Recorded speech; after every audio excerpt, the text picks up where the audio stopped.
Entonces, yo no voy a renunciar, presidente, yo no renuncio a la defensa de este gobierno, ni renuncio a este proyecto. Pero, obviamente, no me puedo sentar como feminista en esta mesa con Armando Benedetti y obviamente la decisión, presidente, está en sus manos.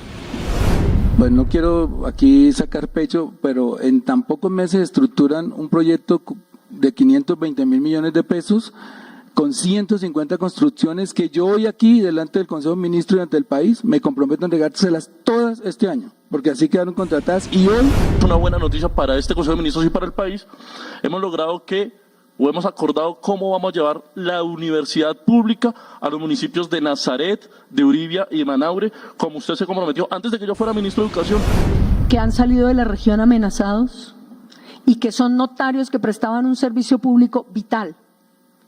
Tengo jueces que han sido amenazados, tengo fiscales y tengo una cantidad de personas que, digamos, tienen relación con mi ministerio, pero que yo quisiera poderle decir al país cómo solucionar este tema. Hay muchas quejas en los territorios de las comunidades que hicieron posible este gobierno, que ven con desespero y desolación que sectores de la oposición política siguen haciendo parte del gobierno.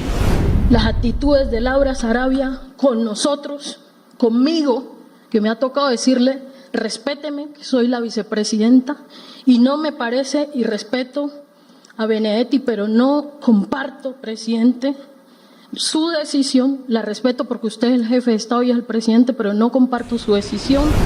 O sea, Armando Benedetti fue compañero mío en el Congreso, Laura Sarabia la conocí en la campaña, pero no nos representan en este proyecto, presidente. Y eso no es sectarismo político. Eso es la posibilidad humana que usted planteaba de poder relacionarnos, de poder construir colectivamente. La nueva apuesta de comunicación del presidente Petro dejó sorprendidos a propios y extraños, que vimos cómo durante casi 6 horas la presidencia transmitió en vivo y en directo el Consejo de Ministros que el mandatario debe liderar. Muchas personas le habían reclamado que hiciera una especie de mañanera como la que hace Claudia Sheinbaum en México, heredada de Andrés Manuel López Obrador y que se convirtió en un ejemplo de comunicación, gobierno y pueblo. Pero también tenemos otros ejemplos de comunicación y liderazgo, como el de Vladimir Putin, también en directo para miles de personas, rindiendo cuentas y respondiendo preguntas. Y más recientemente Donald Trump, que hace ruedas de prensa desde su despacho. Y aunque Petro se comunica frecuentemente por sus redes sociales, también le hemos visto una y otra vez visitar las regiones y presentar avances de su gestión de frente con el pueblo, en vivo y en directo. Y en ese formato el presidente es quien habla y presenta los resultados, con su estilo y dominio del auditorio. Por lo anterior, resulta bastante curioso y hasta discutible este nuevo formato de comunicación que se llevó a cabo desde el Palacio de Nariño, causando una avalancha de opiniones que van a favor y en contra, ya que no es solo el presidente quien habla en una reunión, sino que los ministros y directores también hablaron libremente y desde luego dijeron cosas controversiales. Para algunos fue un acierto en el que se debe valorar la buena intención del presidente, los ministros y directores de departamento al presentar sus resultados de forma transparente y sincera, con autocrítica y propuesta de mejora. En otras palabras, la transmisión mostró lo que normalmente pasa en un escenario laboral, en el que, como en cualquier ámbito de trabajo, se presentan discusiones, desacuerdos, reflexiones, propuestas, exigencias, etc. El día a día de cualquier persona en su respectivo trabajo. Por otro lado, hay quienes opinan que no se puede olvidar que el gobierno Petro, con todo y sus buenos resultados a la fecha en materia de inflación, entrega de tierras, energías limpias, turismo, etc., también es un gobierno atacado permanentemente por la oposición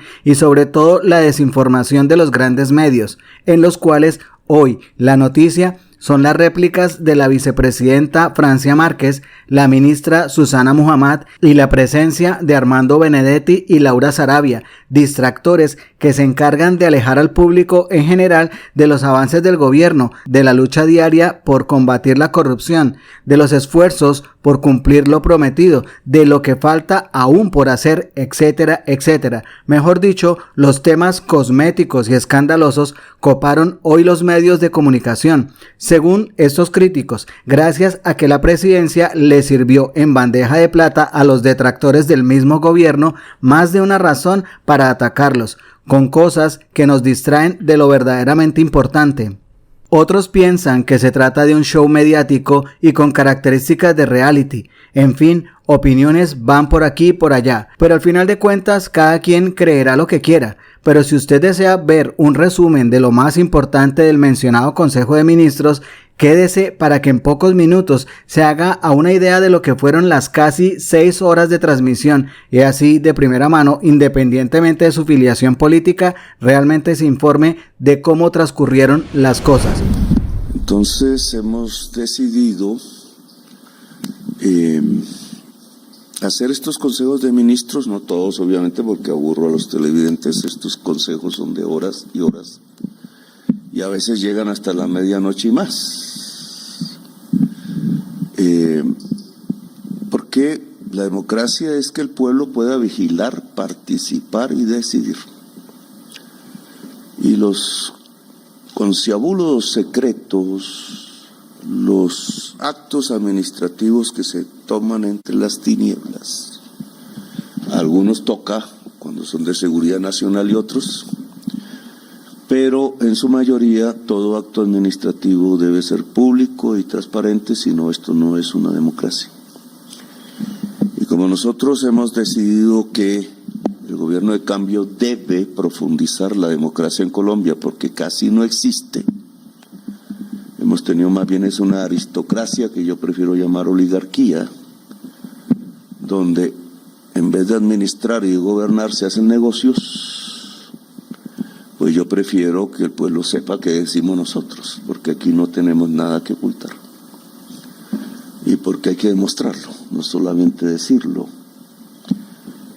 Esto obviamente implica cambios en la manera de ser administrativo. Casi que en todos los aspectos, porque un pueblo vigilante hace que la política como teatro desaparezca, que la mentira como política desaparezca, que la doble moral y la falta de franqueza desaparezca, que la actividad pública debe ser eso, al servicio de lo público. Y si no, nosotros no somos el cambio, y queremos ser el cambio, para eso nos eligió el pueblo. No hay otra razón del pueblo por la cual Petro es presidente que cambiar este país, porque este país está matando, no el país, sino los gobiernos, están matando a la gente, sea de hambre, sea físicamente, como lo estamos viendo en la escombrera.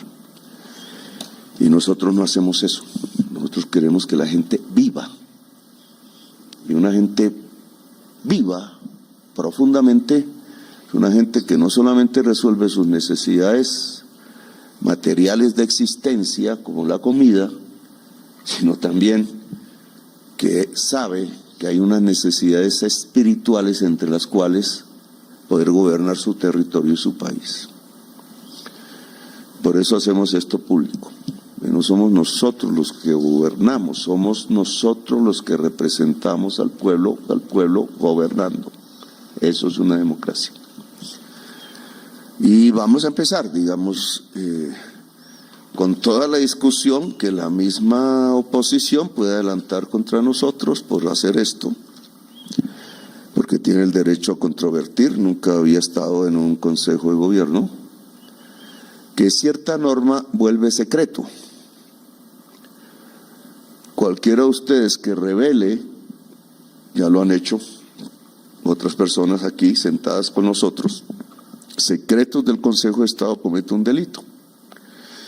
Y a mí me parece que la política y el arte de gobernar no debe ser criminalizada, porque si no se pierde la libertad, como se viene perdiendo en Colombia aceleradamente.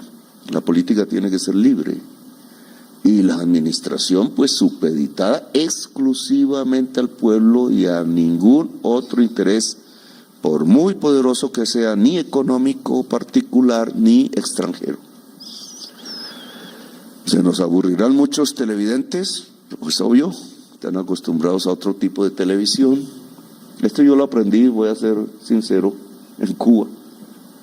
Cuando no conocía eso era en blanco y negro y todo se transmitía, todas las reuniones se transmitían por la televisión pública. Y a mí me pareció interesante porque si el pueblo puede ver lo que hablan y dicen en sus reuniones los gobernantes, pues pueden vigilarlo. Y entonces un artículo de la Constitución como la nuestra, que habla del Estado Social de Derecho, pues lo estamos aplicando porque no se aplica la Constitución. Hoy mismo creo que se demostró, pero aplicar la Constitución yo creo que es el acuerdo fundamental de los colombianos. Y por eso entonces estamos al aire, algunos se aburrirán, pero llegaremos hasta el final de este consejo, públicamente y en directo. Ahí a las 8 un partido, pues nosotros seguiremos aquí. Ese es el primer punto, que yo creo que se entienda. El segundo punto pues ya tiene que ver con las materias propiamente del Consejo. Yo quise un primer punto, que son los compromisos que ha hecho el presidente, que se han hecho en los consejos territoriales de gobierno, que mucha gente ha propuesto, que yo mismo he propuesto, que ustedes mismos han propuesto, pero quise hacer un ejercicio de saber de lo prometido que se ha cumplido. O sea, ¿cuál es el grado de cumplimiento de este gobierno? Con su programa presidencial de gobierno que votó el pueblo por él y con las mismas acciones que nosotros adelantamos con la población, porque hemos querido ser abiertos al pueblo. A veces me encierran mucho, no me dejan conectar el pueblo, pero, oye, como decía Turbay, el presidente es el preso número 1 de Colombia. Entonces, el ejercicio siempre ha establecido en el diálogo popular una serie de compromisos de gobierno con la gente. Nosotros obedecemos a la gente. Entonces he hecho un trabajo, me lo ha hecho pues Benedetti, que está aquí sentado con Juliana, que no se pone su cachucha, pero se las quiero presentar porque esa cachucha me la acaban de regalar, entonces se la pedí prestada, espero que pueda conocer la gente a Juliana. Juliana es un poco joven, digamos, pero muy activa, rebelde, como las juventudes que nos hicieron ganar las elecciones y que han construido un equipo que es la jefatura de despacho, no de gabinete. Laura sabe que siempre estuve en contra de eso, eso no existe en la Constitución. No hay un intermediario entre el ministro, la ministra y el presidente. La Constitución dice, lo acabo de escribir un trino, porque un periódico El Tiempo, como casi siempre, se equivoca.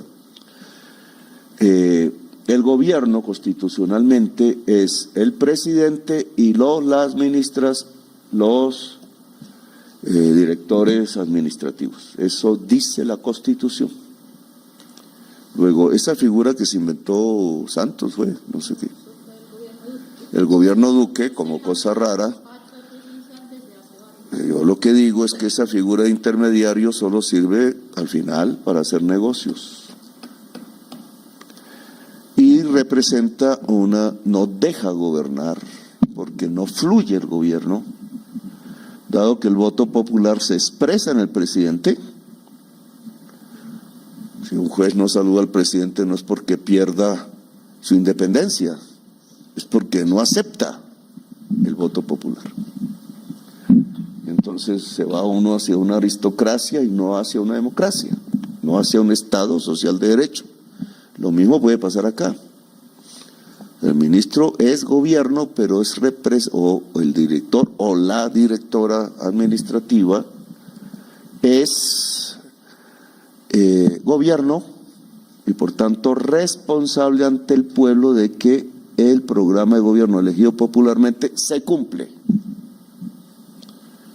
Entonces, por eso no existe constitucionalmente esa intermediación, y por eso lo que tenemos es unas formas organizativas, que así era antes, pero a partir de Duque no sé por qué razón.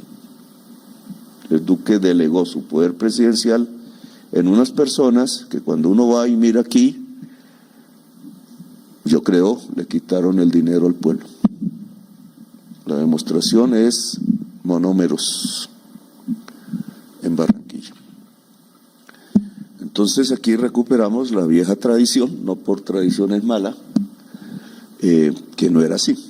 O sea, el ministro es parte del gobierno y el ministro gobierna con y no sin el presidente. Y eso aquí tiene que corregirse. Porque yo lo que he visto es muchos ministros y ministras haciendo lo contrario del programa de gobierno, y eso se acabó. Y la demostración es esto. El trabajo que hizo la señora María Fernanda Gaitán, que viene aquí de antes, no la pusimos nosotros, creo, la pusimos nosotros, la puso Liscano, que está en una unidad que se llama de cumplimiento, precisamente junto al despacho del presidente, que es precisamente para saber o no saber cómo va el programa de gobierno, y que pues aquí ha presentado un trabajo a través del jefe de despacho y de Juliana, que aquí está haciendo estos datos, que dicen lo siguiente. En términos de compromisos presidenciales, hechos en reuniones con el pueblo, aquí no hemos entrado al programa de gobierno, que ya presentaremos informe.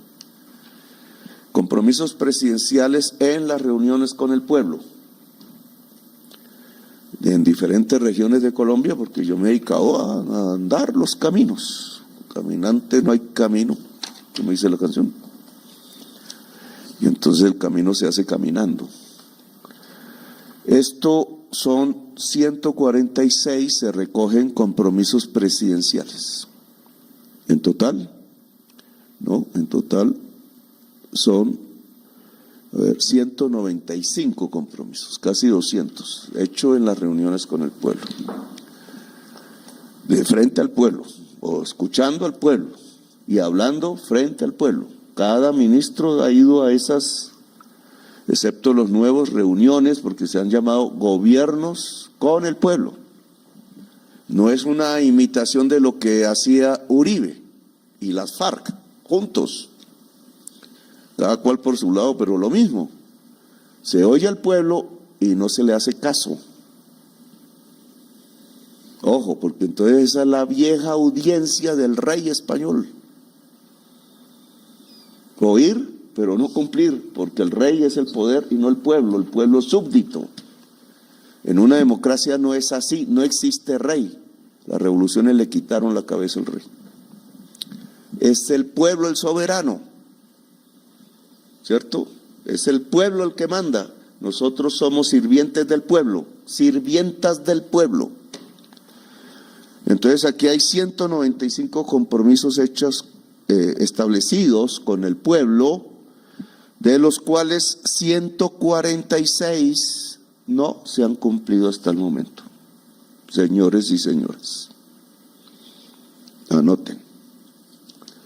Los tengo todos por ministerio. Entre otros ministros, ¿quiénes no han llegado?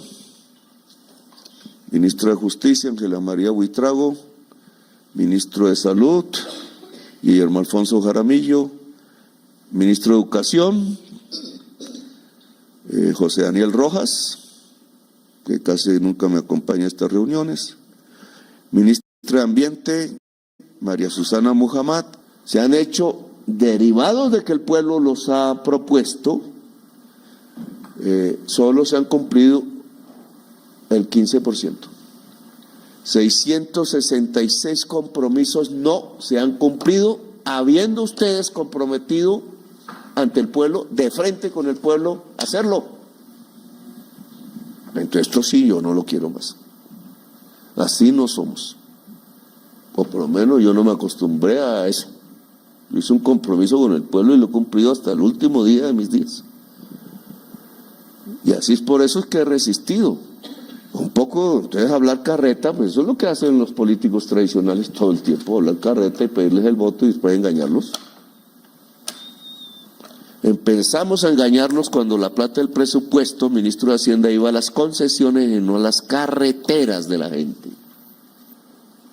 Es por eso que la carretera del Catatumbo, a pesar de ser nuestra primera promesa aplaudida por el campesinado del Catatumbo, no existe.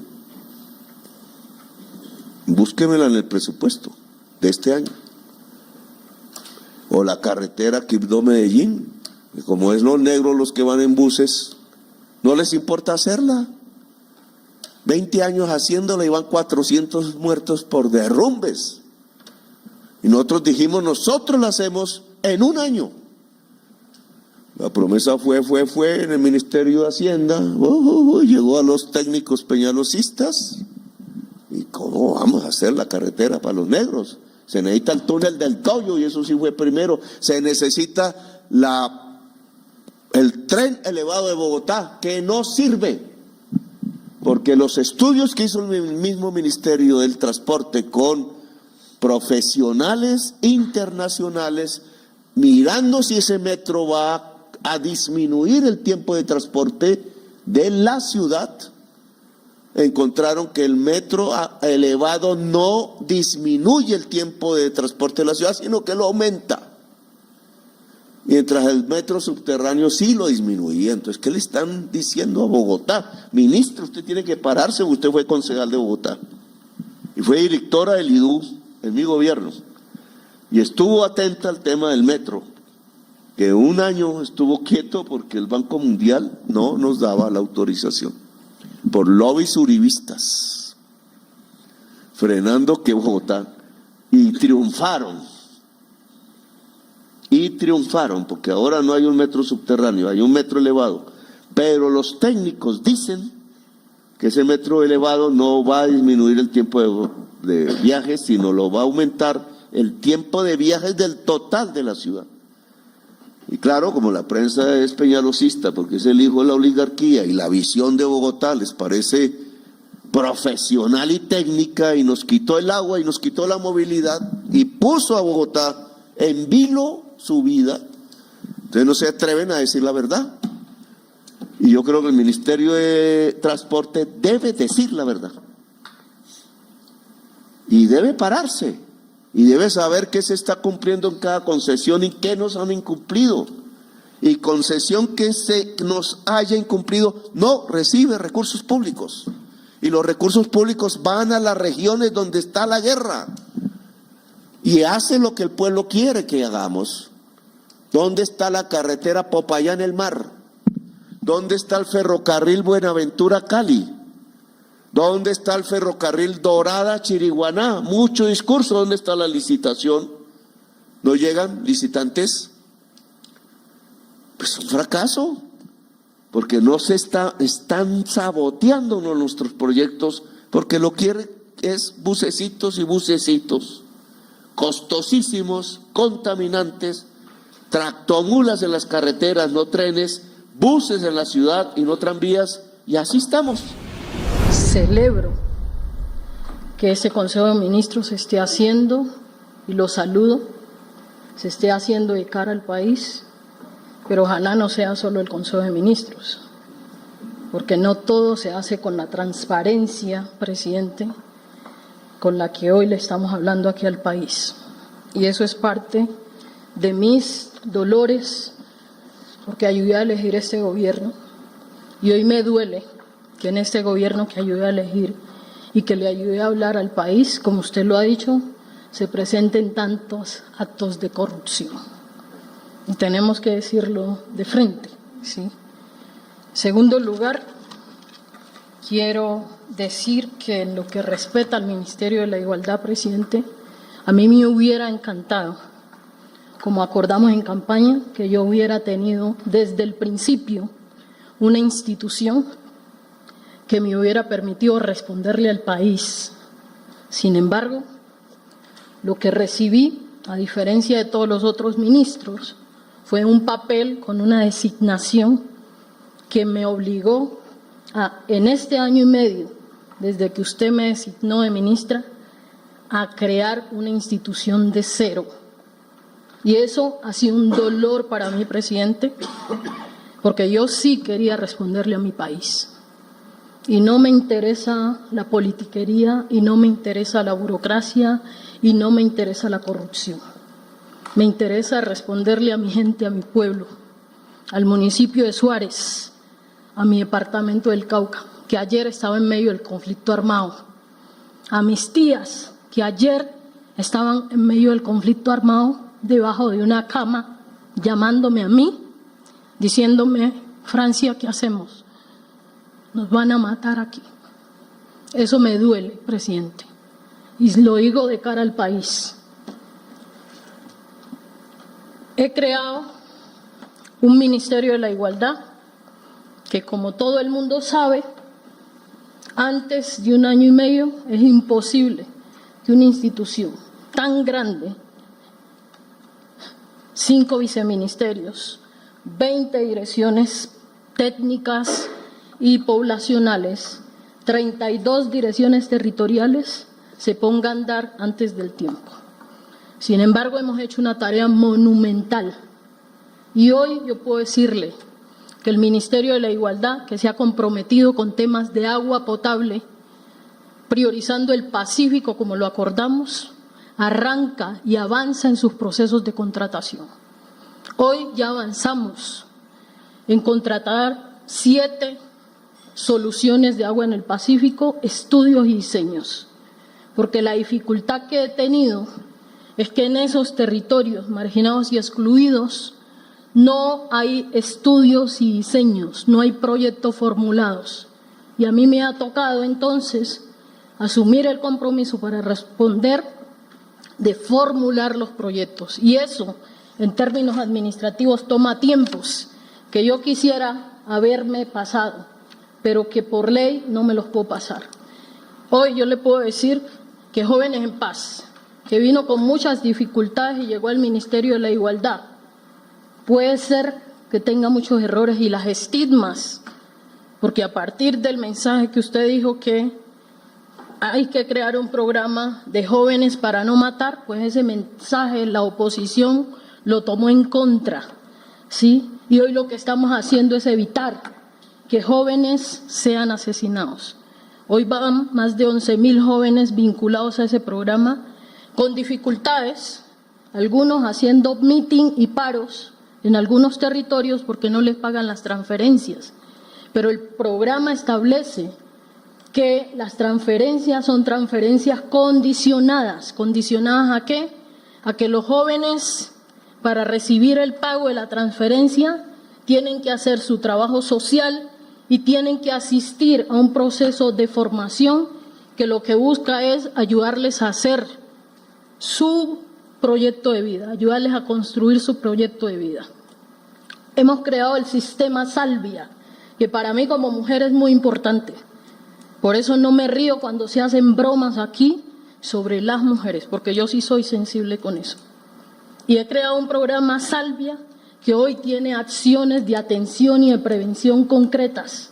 Hemos atendido a más de 17.000 mujeres en el país y le hacemos seguimiento a más de 1.000 mujeres que están en riesgo feminicida de que las asesinen en este país. Y como este programa Hambre Cero, que hoy yo le puedo decir, presidente, al Catatumbo, el Ministerio de la Igualdad respondió la semana pasada con 140 toneladas de alimentos, que los llevamos a los territorios del Catatumbo en zonas donde no había acceso y donde habían comunidades confinadas, y mi equipo llegó a esos territorios a responderle al país. El Ministerio de la Igualdad es el caballito que se ha buscado y que se ha usado en el país para cuando se habla de la ejecución, se dice no es que el Ministerio de la Igualdad no ejecuta, pero a mí me hubiera gustado tener una institución desde el inicio de este gobierno para responderle a la población más excluida y marginada. Sin embargo, eso no pasó. Presidente, usted sabe que con el aprecio que le tengo también he sido honesta y le digo a usted de frente las cosas que no me parecen en este gobierno y las cosas que comparto en este gobierno. Y no me parecen en este gobierno las actitudes de Laura Sarabia con nosotros, conmigo, que me ha tocado decirle, respéteme, que soy la vicepresidenta, y no me parece, y respeto a Benedetti, pero no comparto, presidente, su decisión, la respeto porque usted es el jefe de Estado y es el presidente, pero no comparto su decisión de traer a este gobierno a esas personas que sabemos tienen gran parte de responsabilidad con lo que aquí está pasando. Se lo digo de cara al país, tal vez esto me cueste, quién sabe qué, pero yo he sido una mujer honesta, he sido una mujer transparente y cuando decidí juntarme con usted también lo hice con la honestidad con lo que hoy lo miro a los ojos y con la que hoy miro a mi país y con la que hoy miro a cada comunidad y con la que miro a todos los ministros y ministras que sé, presidente, que puede ser que tenga muchos errores, pero esta gente que tiene aquí le ha acompañado a usted de corazón, muchos le han acompañado de corazón para en un país tan hostil, lleno de violencia, lleno de incertidumbre, avancemos hacia adelante y este gobierno del cambio realmente genere las transformaciones que todos los colombianos y colombianas esperan en este país. Disculpe, presidente, que sea tan honesta, pero como se trata de hablarle de frente al país, yo hoy pongo sobre la mesa los temas que ya lo he dicho en privado, que se los he dicho a usted y hoy los pongo públicamente. Yo quisiera también decirle que de verdad son casi 20 años de militancia política en el progresismo. Y siempre en el campo político que usted, con valentía, con principios, con una capacidad de verdad maravillosa de entender el poder y de entender la dignificación humana, creó. Y siempre en esa militancia, con la convicción de que ese campo político construye mayor dignidad, valores que están dentro de nosotros de fondo. Aquí las agendas paralelas no son de los ministros progresistas, presidente. Aquí las agendas paralelas son las que nosotros tenemos que enfrentar y hemos tenido que enfrentar durante todo este gobierno. Aquí hemos estado parados en resistencia institucional a las agendas paralelas y a los entrampamientos permanentes. Con dignidad, con transparencia y con el ADN del proyecto en la mano, presidente, y en el corazón. Porque hoy, y podemos hacer la rendición de cuentas, podemos mirar con absoluta dignidad a las comunidades. Porque hemos trabajado con ellas, hemos construido con ellas y hemos sido honestos frente a las dificultades que tenemos, pero con las que hemos estado, seguramente no en todas partes por la misma capacidad institucional, podemos mirarlos de frente. Así que, presidente, realmente como feminista y como mujer, yo no me puedo sentar en esta mesa de gabinete de nuestro proyecto progresista con Armando Benedetti. Y yo no soy la que voy a renunciar, presidente, porque yo no renuncio ni al proyecto ni al gobierno. Pero es algo que tengo que decirlo y expresarlo. También tengo que decir, presidente, ni las relaciones exteriores ni la actual jefatura de gabinete están en manos de este proyecto. Están en manos de todo lo contrario de este proyecto, presidente. Y tenemos que ser claros frente a el pueblo que nos eligió y frente a los principios y la integridad de este proyecto. Nosotros tenemos que mantener la integridad y la dignidad de este proyecto, presidente. Y esa es una integridad de algo que usted nos enseñó y que vivimos en la Bogotá humana, que fue la defensa de lo público. Y la defensa de lo público es precisamente uno de los pilares que fundamos. Tampoco sé, presidente, qué significa esto en lo que usted decida, porque yo quiero manifestarle mi respeto, mi admiración, haberle entregado todo este trabajo a este proceso político que seguiremos defendiendo donde nos corresponda, porque para nosotros esto no es, presidente, un gobierno o el poder o lo que significa un cargo.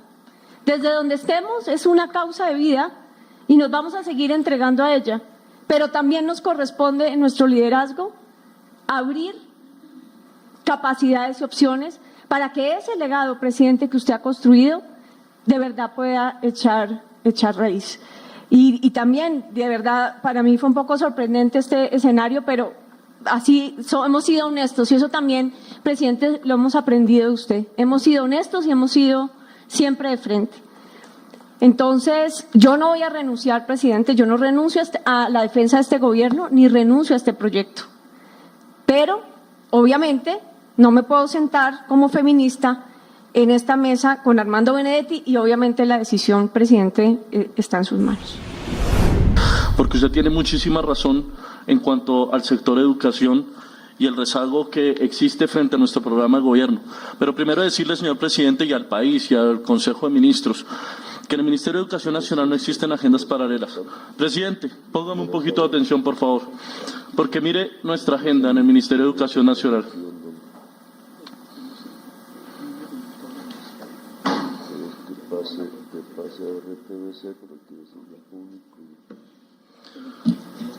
Este es nuestro programa, presidente. Colombia, potencia mundial de la vida. Esta es nuestra agenda en el Ministerio de Educación Nacional. Existe entre este programa y el Plan Nacional de Desarrollo una brecha inmensa, pero nosotros hemos llegado al Ministerio de Educación con la confianza que usted y el pueblo nos dio, precisamente para reivindicar lo que aquí está escrito. Tiene razón usted también, no he podido acompañarlo, no lo pude acompañar en Ciénaga de Oro y llegué tarde a este Consejo de Ministros. Pues llegué tarde a este Consejo de Ministros porque estaba reunido con el gobernador de La Guajira, con el rector de la Universidad de La Guajira y 3 alcaldes del departamento.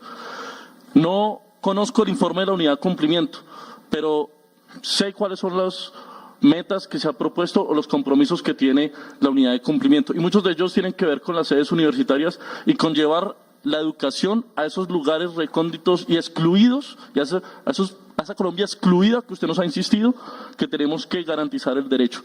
Y con el señor rector de la Universidad de La Guajira, el señor gobernador y estos alcaldes, y esto es una buena noticia para este Consejo de Ministros y para el país, hemos acordado cómo vamos a llevar la universidad pública a los municipios de Nazaret, de Uribia y de Manaure, como usted se comprometió antes de que yo fuera ministro de Educación. Pero también debo decir que cuando llegamos al Ministerio de Educación, muchos de estos compromisos tienen que ver con sedes universitarias y no encontré una oficina de infraestructura. Pero también hay que decir, en el Plan Nacional de Desarrollo no se pudo lograr que el FIE, que es el Fondo de Infraestructura para la Educación, pudiera ayudarnos a construir sedes para la educación superior. Y este tipo de cosas no lo hago para quejarme ni mucho menos, sino para decirle, señor presidente, que aquí hay un proyecto que nace con este gobierno, pero que se proyecta a largo plazo. Y que hago parte de una generación, como usted lo ha indicado, García Marquiana, lo llevo en mi piel, señor presidente, lo llevo en el corazón. Y soy leal a este programa de gobierno, que voy a leer solamente una frase: no más corrupción con la alimentación, la educación, la salud, las pensiones, la vivienda, la tierra, el trabajo, la gente y los servicios públicos. Y por eso no fui a Ciénaga de Oro, señor presidente, porque aquí está mi lealtad. Y porque estar a su lado, por supuesto, puede ser gratificante para las agendas propias, pero yo no tengo una agenda propia. La agenda propia del Ministerio de Educación es esta, y esa ya tenemos Consejo Directivo del FOMAC, y me preocupan los recursos del FOMAC, y por eso preferí quedarme al Consejo Directivo del FOMAC, señor presidente. Y por último decirle, mi lealtad está con usted y con este programa de gobierno, como lo he hecho incluso cuando usted salió a la alcaldía y en la oficina del compañero Dagoberto Quiroga expresaba la soledad de haber salido de la alcaldía con muy pocos amigos o quizás sin amigos. Desde ese momento hasta el día de hoy y hasta el día en que tenga vida y fuerzas para luchar, voy a ser leal a usted, a este programa de gobierno, a este proyecto que se proyecta a largo plazo, desde donde esté y desde donde usted indique, señor presidente. Porque como decía García Márquez, para terminar, y como usted bien lo ha reseñado aquí, de la lealtad a nuestro origen se deriva todo lo demás, la condición humana y la lealtad política, la honradez política. Por eso cuente conmigo, señor presidente, para cumplir nuestro programa de gobierno, que no se proyecta a 4 años, y no estoy hablando de reelecciones, se proyecta a largo plazo para cambiar este país. Y entonces, con todo el perdón de los abogados aquí presentes y las abogadas, como dice siempre que no, entonces le dice que la norma lo impide, y cuando uno va a mirar la norma, pues yo ponía el televisor y sacaba la norma, ahora me prohíben televisores y esta vaina no sirve. Entonces ahí aparece la norma, y cuando leíamos ante los abogados la norma no decía lo que los abogados decían. Bueno, si me permiten, les termino. Entonces, ponga eso Sí. bien profundo, porque lo Pero pueden quiero frenar decirle- y usted no hace el programa. Quiero decirle, presidente, que difícilmente, pues no quiero aquí sacar pecho, pero en tan pocos meses estructuran un proyecto de 520.000 millones de pesos con 150 construcciones que yo hoy aquí, delante del Consejo de Ministros y ante el país, me comprometo a entregárselas todas este año, porque así quedaron contratadas. Y hoy, de los 18, de las 18 subregiones en que dividimos esas 150 obras, ya hay 16 contratadas. Hay algunas donde, por ejemplo, en el Cauca no se comprometían a construirlas por los problemas de violencia, lo mismo en Catatumbo, pero ya lo logramos, presidente. O sea, hoy, puedo decirle, estamos contratados y empezamos hoy obra en El Tarra, en Teorema, en Cúcuta, en Valencia, en Montelíbano, Ayapel, en Fundación, en Santa Marta, en Barranquilla y en Soacha. Y esta semana van a arrancar por lo menos 20 más. Así que lamento demorarme tal vez 2 o 3 meses más de lo que dije, porque es que no es fácil con todas las cosas que uno se encuentra por el camino, pero este año, contratadas, diseñadas y construidas, le va a entregar sus 150 PAS, y hubiera tenido plata, seguramente hubiéramos hecho 300, porque esto es un programa que se enmarca dentro de Hambre Cero, porque estas plazas de mercado tienen comedor y cocina comunitaria, tienen centro de abastecimiento para que los campesinos lleven sus productos, tienen centro de distribución de bienestarina, que fue una sugerencia suya cuando estábamos haciendo el diseño, y tiene también de economía popular unos venteros que van a estar ahí, que vamos a privilegiar a las víctimas, a las personas de pobreza extrema para que manejen estas plazas y produzcan su propio ingreso, que es otro mandato que usted me ha dado, y por eso quería darle ese parte de que ya iniciamos estas obras. Por otro lado, presidente, usted me ha dado también una misión muy importante y difícil y popular de hacer una transición entre las transferencias y la economía productiva popular. Eso ya arrancó. Lo invitamos a usted a Barranquilla hace una semana a lanzar el proyecto, lamentablemente, o no lamentablemente, sino que usted estaba aquí decidiendo el tema de Catatumbo y lo entendimos, por eso no pudimos cumplir con ese compromiso, pero se lanzó el programa y hoy estamos diciéndole a Colombia que le vamos a entregar a la población los instrumentos, las herramientas, las oportunidades que nunca ha tenido de crédito y de saber para que ellos construyan su propia riqueza, construyan su propio ingreso y nosotros poder darle paso a esta transición, porque le quiero dar una cifra que es supremamente perversa, y es que en los últimos 10 años, 12 años, hemos entregado casi 100 billones de pesos, 100 billones de pesos. Bueno, muchas gracias, presidente. Hoy estábamos con el ministro de Chile aquí en Colombia, llegó desde ayer.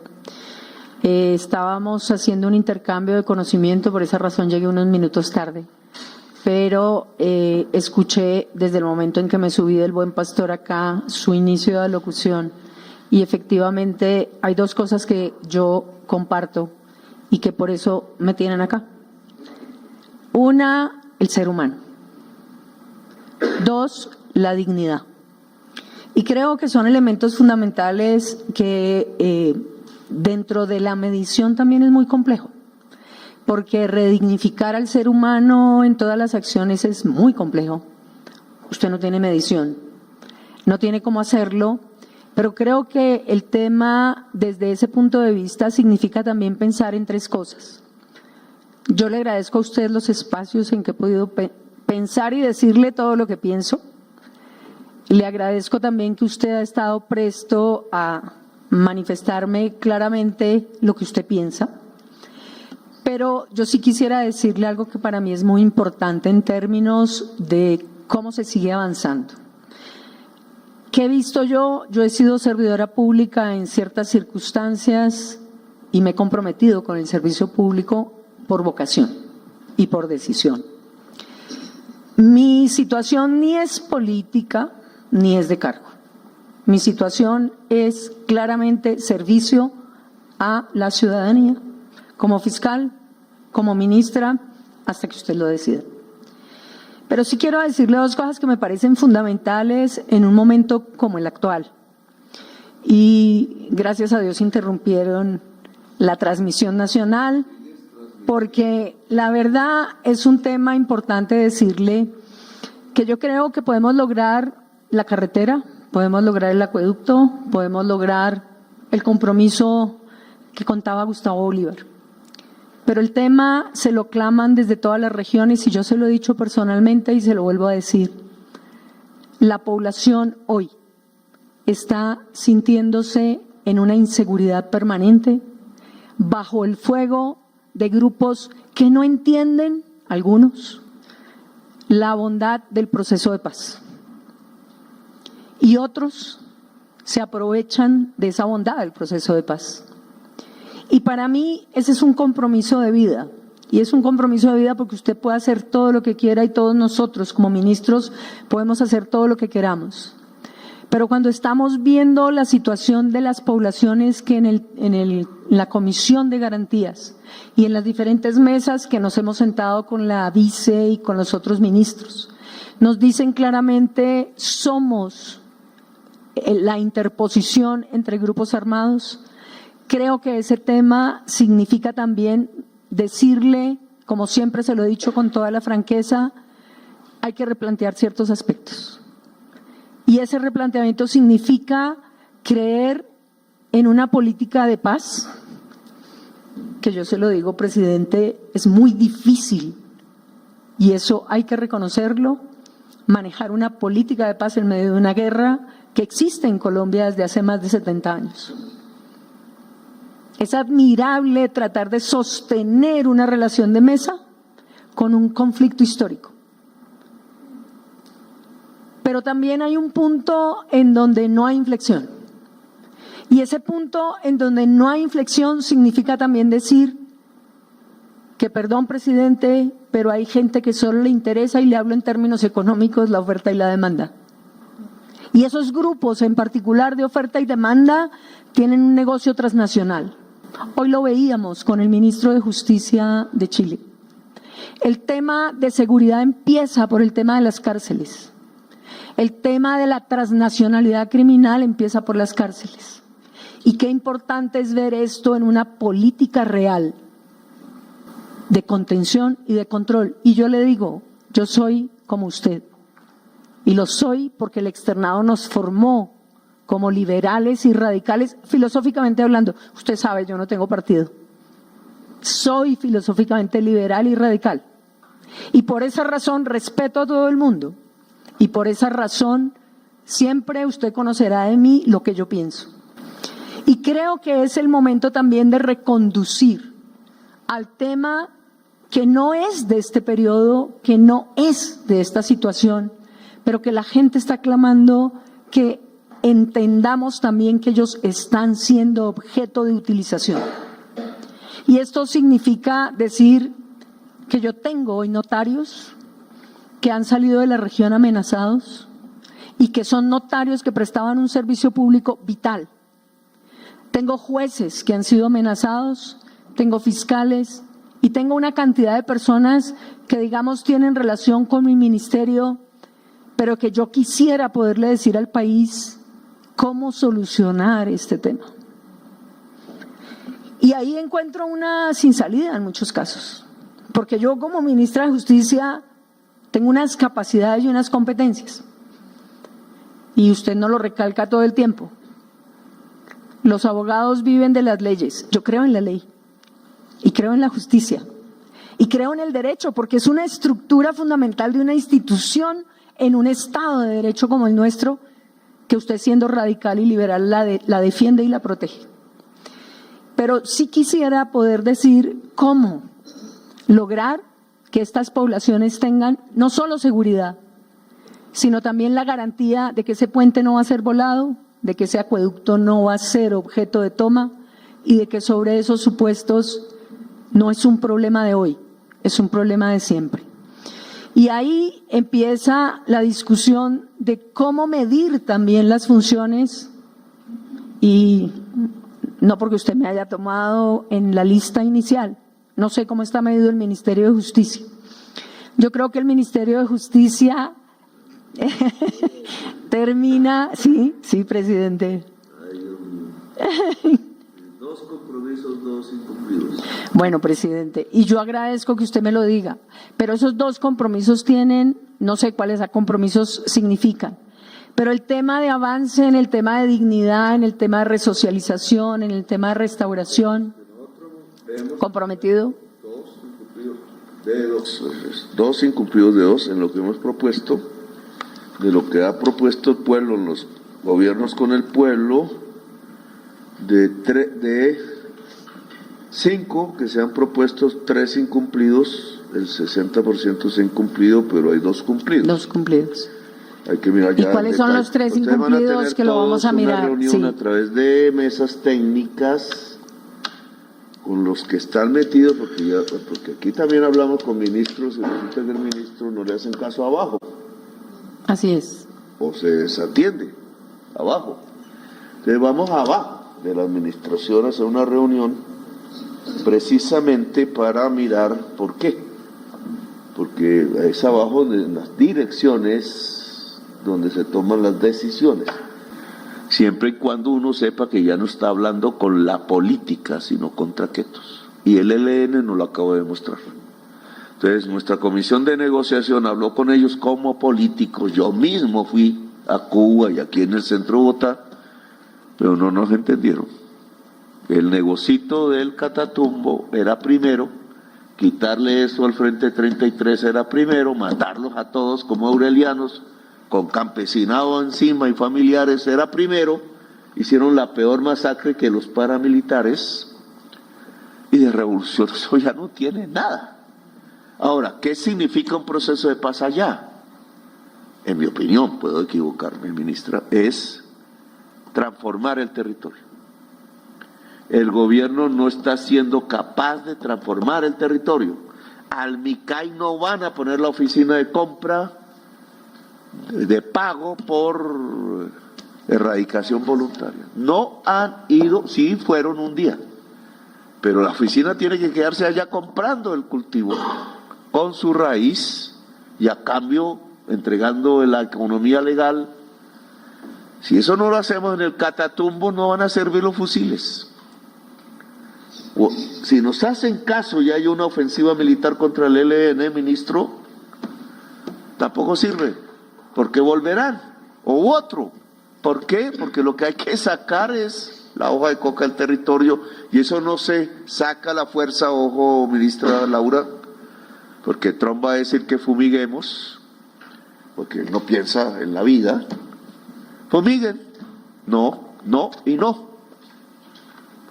Hablamos con la población campesina y el mismo campesinado tiene que ayudarnos a quitar la hoja de coca, no porque sea mala, sino porque la política actual le entrega la mata de hoja de coca a la codicia, y la codicia mata.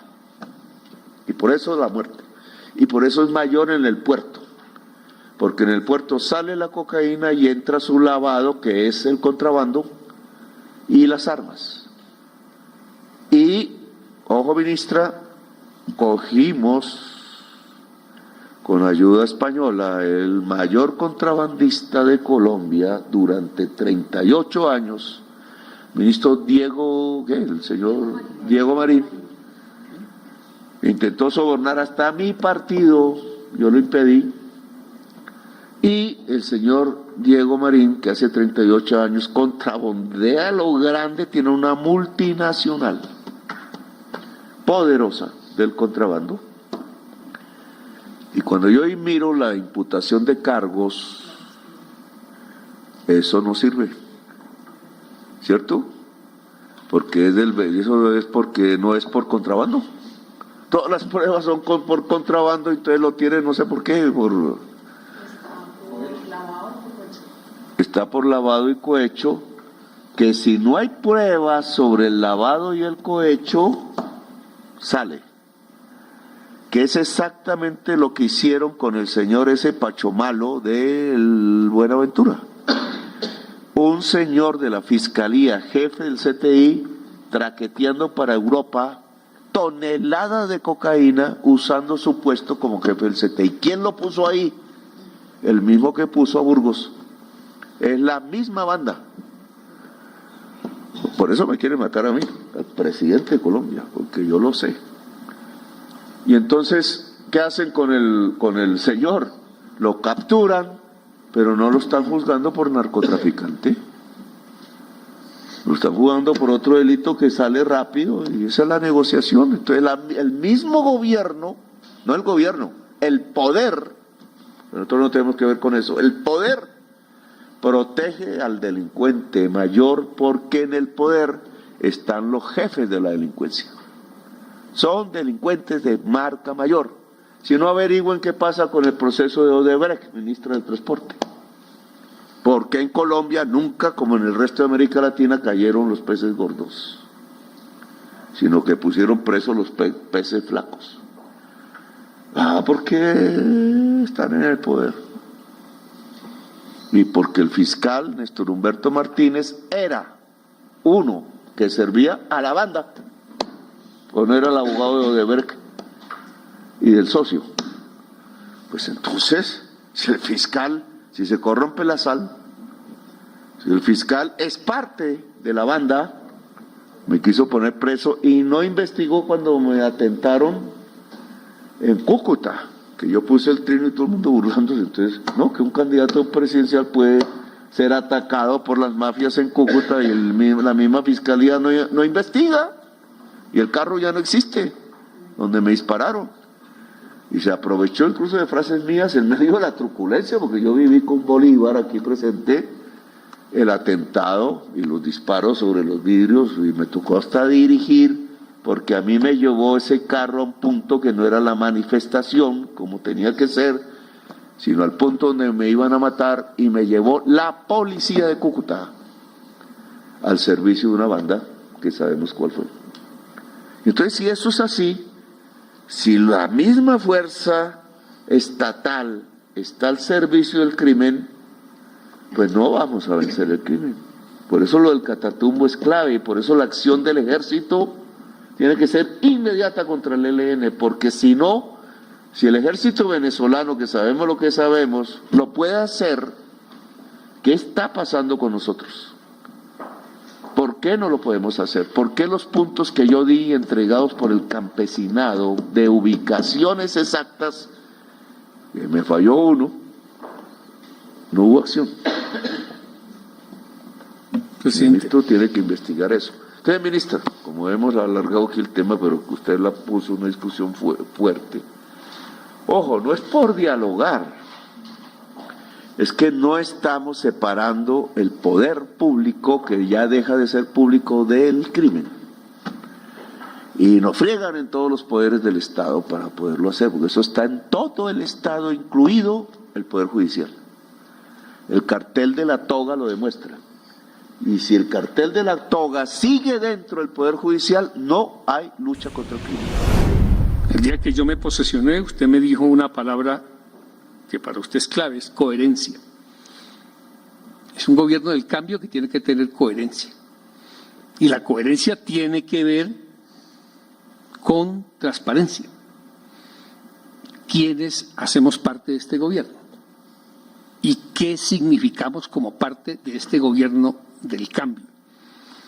Porque usted lo ha escuchado, presidente, Hay muchas quejas en los territorios de las comunidades que hicieron posible este gobierno, que ven con desespero y desolación que sectores de la oposición política siguen haciendo parte del gobierno, frenando dentro del gobierno y frenando por fuera del gobierno.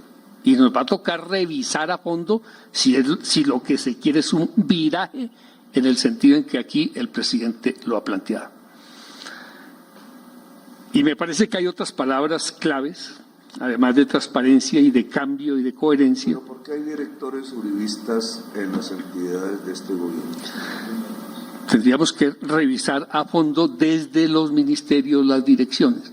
Y no se trata de hacer una persecución contra todas las personas, porque usted ha demostrado incluso en la política exterior que todos los partidos políticos, aún los de oposición, caben en una visión nacional para la política internacional, pero para la política interna el problema es que haya sectores que están obstaculizando la labor del cambio. Y ahí tendríamos que hacer una revisión, y me parece que hablarle a la ciudadanía hoy es una buena forma, porque así como unos campesinos le informaron a usted datos claves en la lucha no voy a decir contra insurgente, en la lucha contra el ELN en Catatumbo, así los ciudadanos que nos están viendo deben aprovechar esta apertura que hace el gobierno para que nos digan, porque es el pueblo el que puede vigilar el ejercicio transparente del gobierno. Y quiero decir 2 puntos más a manera de reflexión. El primero es que también tenemos que revisar nuestra propia metodología como gobierno para ser más asertivos, porque hay muchas capacidades juntas aquí que tenemos que aprovechar más y mejor. Y seguramente que los cambios que propone el presidente deberían conducir en esa dirección. Y el primer ejemplo lo debe dar el Consejo de Ministros. Y aquí hay ministras y ministros que piensan incluso distinto, y aquí lo han cuestionado incluso usted, presidente. Yo no había visto un ejercicio similar. Las ministras hablaron, cuestionaron, dijeron, recibieron apoyo de otros ministros. Estamos en una situación en la que tenemos que revisarnos como equipo de gobierno. Y en ese sentido habría que pensar cómo se ordena el DAPRE. El DAPRE es la expresión de una institucionalidad que no corresponde a la idea de fortalecimiento del gobierno y el Estado de Derecho. Se nos perdió mucho desde hace varios años, no es de este gobierno. Y yo creo que un DAPRE debe ser el resumen de buena parte de lo que es el ejercicio del gobierno. A mí me parece que no debe haber jefe de gabinete ni jefe de despacho. Yo coincido, porque eso distorsiona el ejercicio del gobierno del presidente con los ministros. Podemos revisarlo objetivamente para ver qué ha pasado en este gobierno y en anteriores gobiernos con este ejercicio, lo mismo que las consejerías presidenciales, que usted una vez llamó la atención en esa dirección, la burocracia, la que daba la ministra. Entonces hay que revisar si lo que queremos es más burocracia, ordenar de mejor manera, asegurar que las decisiones del presidente y de los ministros en el marco de este Consejo se cumplan. Lo he respetado, lo he admirado, yo creo que más de 23, 24 años tal vez, presidente, hemos estado en esta brega, cada uno en su espacio, cada uno en su territorio, y creo que así como usted, muchos hombres y muchas mujeres de este país se han jugado la vida por este proyecto. Y eso nos da el derecho y nos da la autoridad moral para expresarnos cuando nos tenemos que expresar. Y ese sentimiento que expresa hoy Francia y que expresa hoy Susana no solamente es de ellas dos, presidente. Eso se lo hemos dicho a usted también. O sea, Armando Benedetti fue compañero mío en el Congreso, Laura Sarabia la conocí en la campaña, pero no nos representan en este proyecto, presidente. Y eso no es sectarismo político. Eso es la posibilidad humana que usted planteaba de poder relacionarnos, de poder construir colectivamente. Yo puedo decir hoy, presidente, yo tuve diríamos nosotros, una relación en términos de lo que ha sido nuestro trabajo de respeto con Laura. Pero yo sé que Laura no tuvo esa misma relación con otros compañeros y esa es la verdad. Con Benedetti la situación es mucho más compleja, presidente. Y no es de una segunda o tercera o cuarta oportunidad. O sea, este es un proyecto que hoy se está presentando por primera vez ante el país. Y nosotros no compartimos y no podemos compartir que espacios tan estratégicos para nuestro proyecto no estén hombres y mujeres que se han jugado toda la vida en este proyecto para que representen esa ideología y esa postura política que nosotros tenemos. ¿Sí? Y esto no es un tema personal con ellos dos, y no es un tema de plantearnos hoy ellos no trabajan o sí trabajan, esa no es la discusión, presidente. Pero yo, en lo personal, sí le apuesto a que en los cargos estratégicos, y se lo dije a ustedes de un principio cuando estaba conformando el gabinete de este gobierno, yo era senador de la República, se lo planteé, nosotros necesitamos un gobierno, nos lo dijo Lula en una visita que hicimos con Francia Márquez. Nos dijo Lula como 5 o 10 veces, nos lo dijo en una reunión, no dejen entrar a su gobierno a la gente del establecimiento, porque esa misma gente por dentro les puede hacer demasiado daño. Y yo, presidente, este es un llamado que yo se lo hago también con mucho cariño y con mucho respeto, y también respondiendo a lo que reclama la gente afuera. Esto no es un llamado tampoco de un grupo de ministros o directores. Esto es un llamado de bancada, de nuestra propia bancada en el Congreso. Esto es un llamado de liderazgos sociales. Esto es un llamado de muchos sectores. Y no es que no puedan participar en nuestro gobierno, pero es que no pueden, presidente, como se hace o como se hacía con usted en el caso de Laura, que monopolizaban la agenda del presidente. Ahora Benedetti llega a lo mismo. Nosotros prohibimos a usted. O sea, la relación nuestra con Benedetti no puede ser. Y no puede ser no porque nos caiga mal o porque sí o porque no, sino porque es que nosotros ya hemos vivido experiencias, presidente. Y son experiencias de monopolizar un gobierno y de tratar de cerrarlo ante un gobierno que tiene que ser del pueblo, que tiene que ser popular y que tiene que permitirse la discusión. O sea, ¿por qué un ministro tiene que pedir permiso para hablar con el presidente? Eso no puede pasar y yo no estoy de acuerdo con eso. ¿Sí? Yo soy el director del Departamento Nacional de Planeación y a mi oficina entra quien quiera. ¿Sí? Y entra y los atendemos con toda la responsabilidad que se tiene. Entendemos que la agenda suya es muy difícil, presidente, y es muy compleja y tiene demasiadas dificultades. Pero, presidente, nosotros tenemos derecho también a reclamar esto. Usted, nosotros, miles, millones de colombianos, hombres y mujeres, muchos que no están hoy, muchos que dieron la vida, honraron su vida por este proyecto, hoy reclaman, ¿sí?, diríamos nosotros, esa coherencia en relación hacia dónde vamos. Tenemos 1 año y medio, presidente.